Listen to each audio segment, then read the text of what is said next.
Tolga Bey'e de geleceğim. Aynı şeyi ona da soracağım. Şimdi toprak ve turna olmasının nedeni bir kere birisi gökyüzü, annemin tabiriyle bir de yeryüzü. Hep öyle söylemiştir ve ben çok mutlu olmuşumdur. Toprak Hazreti Ali'nin diğer ismi aslında Turap'tan gelme. Turna da Ali'nin avazıdır diye. Ben de Ali'nin felsefesini çok benimseyip inanmış biri olarak tabii ki toprak ve turna koymayı tercih ettim.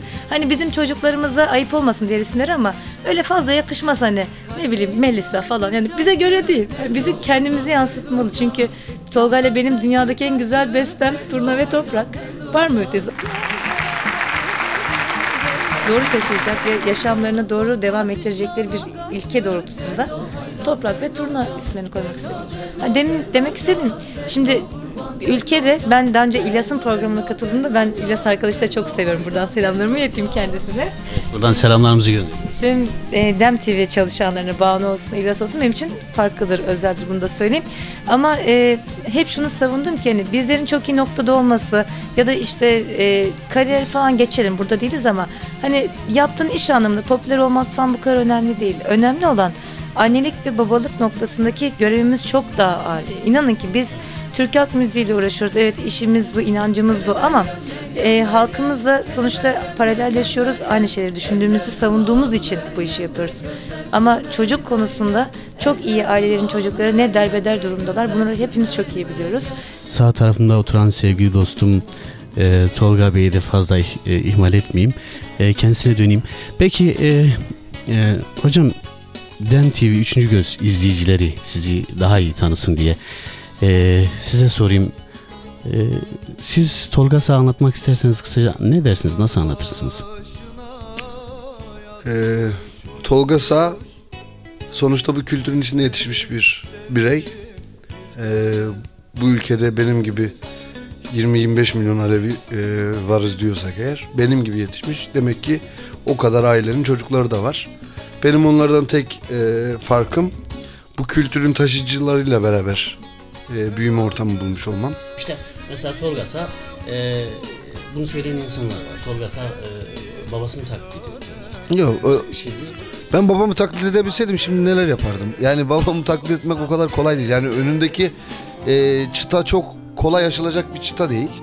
Onun için de hiç hedeflemedim. Yani Arif Sağ'la yarışmayı hiç hedeflemedim. Kendime göre bir yarattığım müzikalitem var. En başta tabii ki ben demin de söylediğim gibi babaya öykünen bir evladım. Onun okuma tarzını benimsemişim. Ses tonum otomatikman genetik olarak onun ses tonuna benzer. İbrahim Tatlıses'in oğlu olsaydım belki bağırıyordum.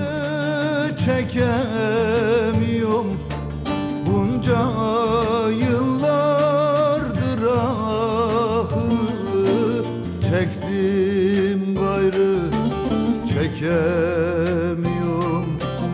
çektiğimi ben Hocam şimdi sol tarafta yine Pınar Hanım oturuyor dedik ve onu ihmal ettik. Sabahtan beri konuşuyoruz. Öyle ihmal ettik sizi o taraftan. Biraz da sizinle sohbet edelim. Tekrar size döneriz.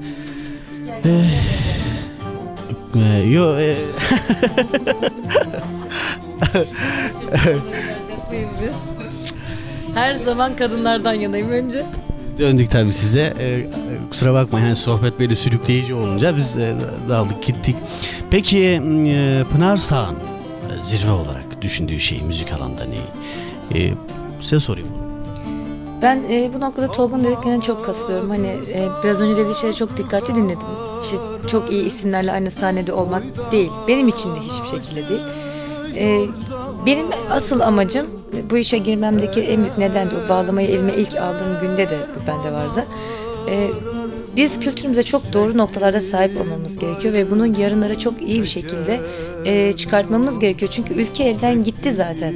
Yani şu anda bizim tek koruyacağımız, kurtaracağımız tek değer türkülerimiz, kültürümüz. Şu anda bunların da peşindeler. İşte farkındaysanız herkes her işte hemen hemen bağlamayı kullanmaya başladı. Hiç yaşam felsefesinde türkülere özdeş hiçbir çizgi gitmemiş insanlar türküler söylemeye başladılar. Şimdi benim hayır karşı değilim herkes türkü söylesin demem gerek ama yani böyle bir ikilik yapmak istemiyorum. Ben içinde yar kelimesinin, ikrar kelimesinin ya da işte sevdadan bahsederken yaşanmış ayrılıkların anlamını, yoğunluğunu bilmeyen kişilerin Türkçe okuması pek bana samimi de gelmiyor. Hani Zaten onlar da hani zaman içerisinde tutunamıyorlar. Hani zirve nedir? Zirve gerçekten eğitmenlik noktasında ileriye dönük de bunu çok planlarımın arasında. Hani çok doğru gençler yetiştirebilmek, çok doğru yürekler yetiştirebilmek, her şeyin çalıp söylemek olmadığı, insanların yaşadığı toplumun sorunlarına, ezilmişliğine bir kere duyarlı olup bunlara yeri gelip yanlarında durabilmeleri gerektiğini. Çünkü benim hayatımda biliyorum ki çok çok iyi noktalarda olan kişilerin aslında sosyal noktalarda çok uzak kaldıklarını, İşte çok rahat şartlarda biraz önce de konuştuk size çekimden önce yaşarken işte kalkıp türkü söylemeni çok mantıklı bulmuyorum ben. Hani eğer sen değiş okuyorsan değişin içindeki felsefeye inanarak oku. Türkü okuyorsan da böyle. Mesela ben de pop eserlerini onlar gibi okuyamam. Hani al birini vur öbürüne diyemem. Çünkü niye felsefemde yok, duruşumda yok böyle bir cümleyi savunmak. Ben de onları yapamam. Onun için herkes inandığı noktada doğru şekilde bir şeyler üretmeye çalışsın. Bundan yanayım. Zirve ise benim için zirve budur. Yani insan yetiştirmektir. Evet. Yürek yetiştirmektir. Evet, çok güzel. O zaman Tolga Bey duymasın ama ben size bir soru sorayım şöyle. Şimdi Tolga Bey nasıl bir baba? Nasıl tariflersiniz? Tolga dört dörtlük bir baba. Nasıl bir eş? Çok iyidir. Ya ne fenası. Oy, Aman al yana gallanıyor. Aman yaz Kaç dörtlük oluyor? 3 dörtlük. kullanıyor vay vay. Aman yazması kullanıyor vay vay. O yer çıkmış karşımda. Aman o yer çıkmış karşımda. Aman dal gibi sallanıyor vay vay. Aman dal gibi sallanıyor vay vay. Ama etme bana bu nasıl. Aman gel bize bazı. Aman yar ben seni